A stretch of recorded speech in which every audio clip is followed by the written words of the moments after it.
It is Youth Work Week, and this year's theme is simply why youth work. It's time for us to come together as communities to ensure young people's voices are heard and put a spotlight on the amazing work and impact that youth work professionals do have in today's society. So why youth work? What does it mean to you? At 16 years old, I started the Love Your Period campaign. I fell extremely ill during my exams and realised that there were signs and symptoms around my body that I was embarrassed about and therefore put off going to the doctors with. I started the campaign so that us young people can help our peers in ensuring that when girls do have problems, they're not embarrassed about their bodies and therefore can access help sooner.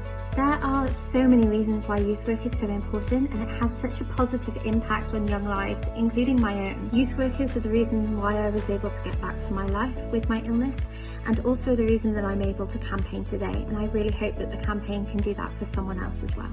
To take part in Youth Work Week, share your stories, events and experiences.